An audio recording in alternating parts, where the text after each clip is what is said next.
what had happened when Josh went out to do the well, first of all, I got to tell you the phone call about doing the harmonies. We, Kenny loved that demo, and so what happened was I kind of know Buddy because of years of working on different stuff with him, and also because of Somewhere With You, and I don't know Kenny until this experience, and so Buddy called me and said, Kenny really wants you to come sing on the record, and we want the demo to sound, the cut to sound just like your demo. And I just started freaking out because I didn't sing the harmonies on the demo. He did. So I was like, all right. And I just, I ended up, I think I texted Buddy. I was like, Buddy, I couldn't bring myself to say it because I want to do it so bad, but that's Josh Osbourne singing the harmonies. He was like, all right, well, get Josh over here and you can come and we'll find something for you to sing.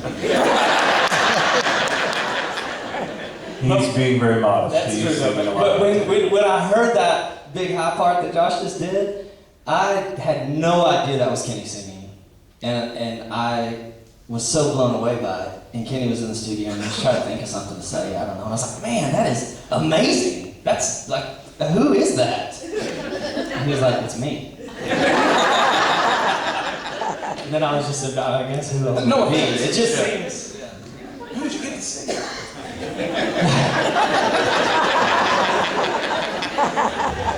You're not coming out here and be funnier than me. Never. But does anyone have any questions? I feel like I do sometimes think that, okay, good, please. Have you ever written a song with a particular artist in mind, and it's actually recorded by someone else? Almost always. I'll tell you this, just from my point of view, we never in a million years thought I'd come over for Kenny Chesney.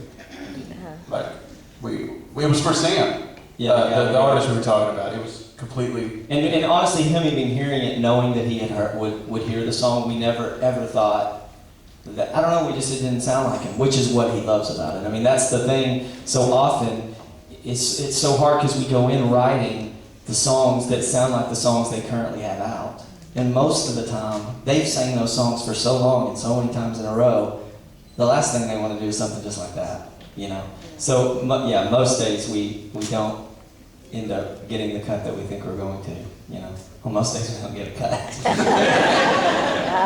So. Who's one artist you've always wanted to work with that you haven't yet? It's amazing how fast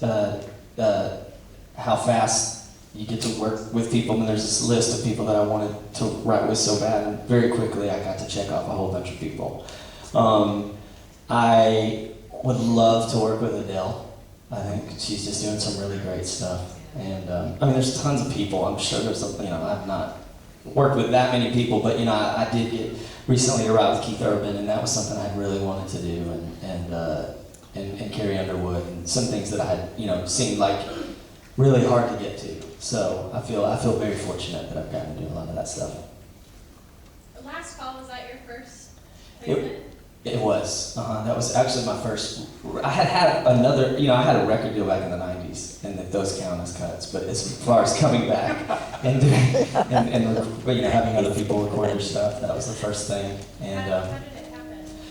I wrote that song with Erin Enderlin, and she was a Universal writer, and we wrote the song on Halloween. I remember the way we had worked all day on I'll play that, a little bit of that. We had worked all day on that lyric. We didn't have much, and Erin is very methodical, very slow, and sometimes you just have to sit and let her kind of work things out in her head. And we actually wrote. I don't know if many of you are familiar with that song, but it sounds very intentional. Had maybe the idea, I'm always your last call before we started, but we didn't. And that's very rare for me. I like to write with an idea in mind, But there was this moment where we had just had this verse, for I recognized your number.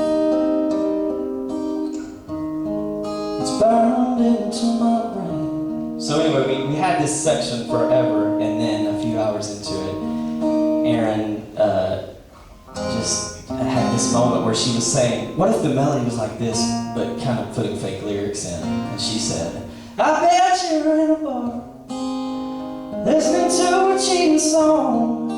And I was just like, why is that a fake lyric? I bet you're in a bar. So that was our dummy lyric. It went on to, ultimately, when we pitched the song, it was called I Bet You're in a Bar when we pitched it to Leanne. And, but I just thought that was a more intriguing title and might make her more interested in it. But, you know, Last Call now makes so much more sense. See these little things that I just don't have right. I've been running with scissors, I bet you're in a bar. I'm glad these artists are able to see through it. I think I got a perm. Don't forget Yeah. Josh and I have a song out right now on Chris Young that we're super excited about this week. And with Trevor Rosen, and we'll sing a little bit of that.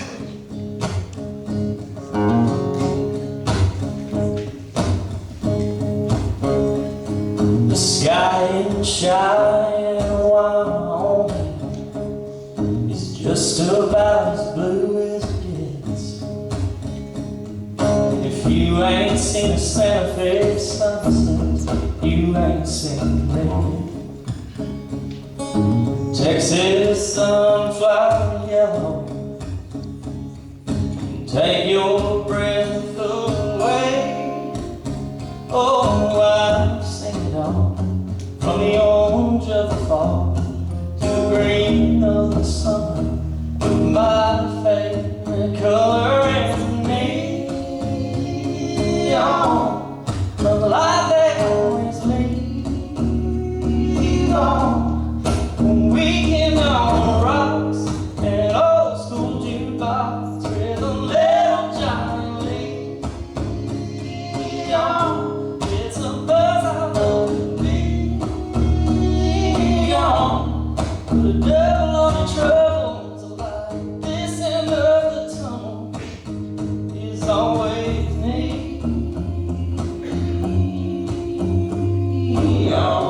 That note feels longer and longer and longer every time we sing it. The sun can do the job in the daytime. The moon ain't quite bright enough to light up and wait for playtime for people like us. And just like a beachside beacon, calling all the ships back home. Oh, a few thousand homes to cut through the snow. The windows are tinted, that's why they invented neon. The light they always leave on. We can on the rocks and an old school jukebox with a little Johnny Lee on. The buzz I love to be on. Put a devil on your troubles, a light this end of the tunnel is always neon.